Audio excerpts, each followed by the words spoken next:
அக்கினி சூளையை தருணம் செய்து வருகிறவர்களே, கர்த்தராகிய தேவன் சொல்லுகிறார், உங்களுக்கு முன்னே உங்கள் நமஸ்காரங்களையும் உங்கள் தொழுகைகளையும் உங்கள் ஆராதனைகளையும் விமர்சித்து பேசின நேபுகாத்நேச்சாரை போன்ற துணிகர செயல் செய்கிற துஷ்டர்களை, சத்துருக்களை கர்த்தராகிய தேவன் உங்களுக்கு முன்னே பணிய செய்யும் காலம் வருகிறது. கர்த்தர் சொல்லுகிறார், இது தீர்க்க தரிசனம். நீ வேலை செய்யும் போது, வேலை செய்யற இடத்துல உன்னை கிண்டல் பண்ணால, அந்த மனுஷன் வந்து உன்னை பார்த்து சொல்லுவான், நீ ஆராதிக்கிற தேவன் சாதாரணமானவர் அல்ல. நீ ஆராதிக்கிற தேவனை போல, நீ ஆராதிக்கிற இயேசுவை போல வேறொரு இரட்சகர் இல்லை. சத்துருவே சொல்ல போறாங்க, சத்துருவே சொல்ல போகிறான். உன்னை தூஷிச்சு பேசுறவனுடைய வீடு எருக்களமாக்கப்படும். அவன் வீடை வித்துட்டு ஓட போறான். கையை தட்டி போய் போய் பெந்தைக்கோசை கோயிலுக்கா போனேன், போய் போய் ஆவிக்குரிய கூட்டத்துக்கா போனேன், போய் போய் இங்க இருந்து 36 கிலோமீட்டர் டிராவல் பண்ணியா போனேன். அல்லேலூயா சொல்லுங்க. போய் போய் 120 கிலோமீட்டர் டிராவல் பண்ணியா போனேன் சொன்னாங்கல்ல, அதே வாயால எங்க அக்கா இந்த கூட்டம் 1200 கிலோமீட்டர் தள்ளி நடந்தாலும் என்னை கூட்டிட்டு போங்க. நீ ஆராதிக்கிற தேவன் அற்புதமானவர், அவர் இரட்சகர். அந்த இரட்சகரை போல ஒரு நல்ல இரட்சகர் இல்லை இல்லை இல்லை இல்லை இல்லை என்று சொல்லும் அளவுக்கு தேவனுடைய அற்புத செயலை நீங்கள் பார்க்க போகிறீர்கள். ஹல்லேலூயா. உங்க வீட்டில் ஒரு வீட்டு கூட்டம் வச்சீங்க, சொந்தக்காரன் தான், சொக்காரக்காரன் தான். ஆனா ஆவேன்னு சொல்லி முடிக்கிறது வரை வீட்டுக்குள்ள வரல. இது யார் பாஸ்டர்ட்ட சொல்லி கொடுத்தா? வரல. எவ்வளவு கஷ்டப்பட்டு ஒரு பொருத்தனை பண்ணி நீங்க ஒரு கன்வென்ஷன் வச்சீங்க இல்லையா? அல்லேலூயா சொல்லுங்க. கன்வென்ஷன் முடிகிறது வரை அந்த கிரவுண்டு பக்கமே வரல. வீட்டுக்குள்ள நின்னுட்டு கிண்டல் பண்ணிக்கிட்டு இருந்தாப்புல. அபிஷேகமா, ஆவியாம், அநேவாசையாம், தீர்க்க தரிசனமாம், சுகமாக்கும் வரமாம், வல்லமையாம், இப்படி சொன்னவரை ஹல்லேலூயா கர்த்தர் சொல்றார். நீ ஆராதனைக்கு புறப்பட்டு வரும்பொழுது கிண்டல் பண்ணிக்கிட்டு, கேலி பண்ணிக்கிட்டு,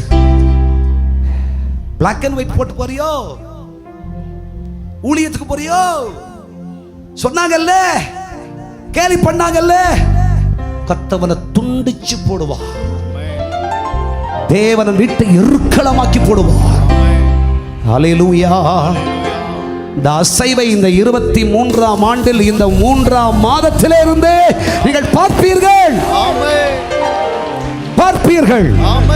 சத்துருவின் வீடு எருக்களமாக்கப்படும்.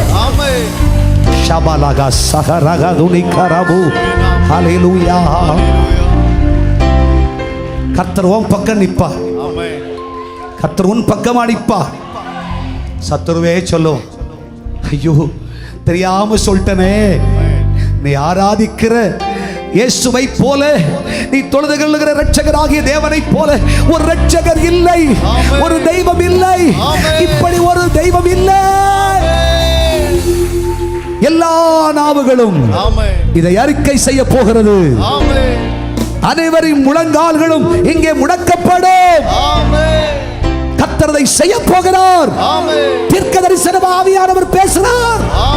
இதை செய்து முடிப்பேன். என் பிள்ளைகளுக்காக இதை செய்து நிறைவேற்றுவேன். சபையாகிய உனக்காக இதை நிரூபிப்பேன் என்று கர்த்தர் சொல்கிறார். உன்னை எதிர்த்தவனும் உனக்கு முன்னாக போராடினவனும் உனக்காக எதிராய் சட்டம் எழுதினவனும் உனக்கு எதிராக வழக்கு தொடர்ந்தவனும் உனக்கு எதிராய் நின்றவனும் உன்னை பரியாசம் பண்ணினவனும் ஏளனம் பண்ணினவனும் உன்னை தூஷணம் பேசினவனும் ஆகிய அத்தனை மனுஷனுடைய வீட்டை தெய்வம் எருக்களமாக்கி போடுவார்.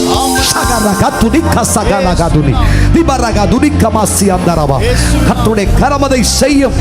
கர்த்தர் சொல்லுகிறார், நீ செய்கிற ஊழியம் ஆசீர்வாதமானது, நீ சேவிக்கிற தெய்வம் சத்தியமான கர்த்தர் உன்னோடு கூடவே இருக்கிறார் என்று உலகம் பிரமிக்கத்தக்க விதமாய் ஆச்சரியமான கிரியை தேவன் நடப்பித்துக் கொண்டு உன்னை விடுதலையின் சாட்சியாய் நிறுத்தி கர்த்தர் சொல்லுகிறார், உன் சத்துருவையும் உன்னிடத்தில் பணிய செய்வே.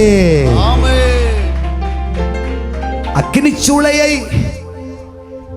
ஏன் கடந்து வருகிறேன், ஏன் சகிச்சுக்கிட்டே வர அப்படி நினைக்கிறீங்களா? உங்க சத்துருக்களே உங்க முன்னாடி பணிய வைப்பதற்காக தான் கர்த்தர் உங்களை இந்த அக்கினி சூளைக்குள்ளாக நடத்தி கொண்டு வருகிறார். ஹல்லேலூயா. கைகளா சச்சு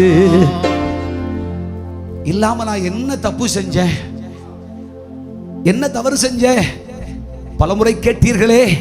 கர்த்தர் சொல்றார், என் நாம மகிமைக்காக, என் நாம மகிமைக்காக உன் சத்ருவும் உனக்கு முன் பணிய வேண்டும். உன்னை கேலி கிண்டல் பண்ண மனுஷன் வரைக்கும் உனக்கு முன்ன, ஐயா நீ சேவிக்கிற தெய்வம் ஐயா, உண்மையான தெய்வம் ஐயா, என்னை கூட்டு போயா, என்னை அழைச்சிட்டு போயா, அந்த தேவன் எனக்கு போதும் என்று சொல்லுகிற சமயம். இதற்காக தான் இத்தனை பாடுகள். இந்த அக்கினி சூளை கர்த்தர் உன்னை வெளியே கொண்டு வந்து விட்டார். இந்த நாளிலிருந்தே இந்த புதிய சகாப்தம் துவங்குகிறது.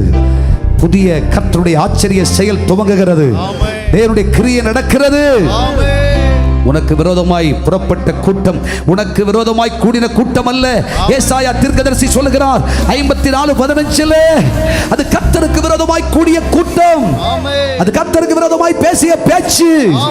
அபிஷேகம் பண்ணப்பட்ட தேவ மனுஷரே, உனக்கு விரோதமாய் சொல்லப்பட்ட ஒவ்வொரு வார்த்தையும் கர்த்தருக்கு விரோதமாய் சொல்லப்பட்ட வார்த்தை.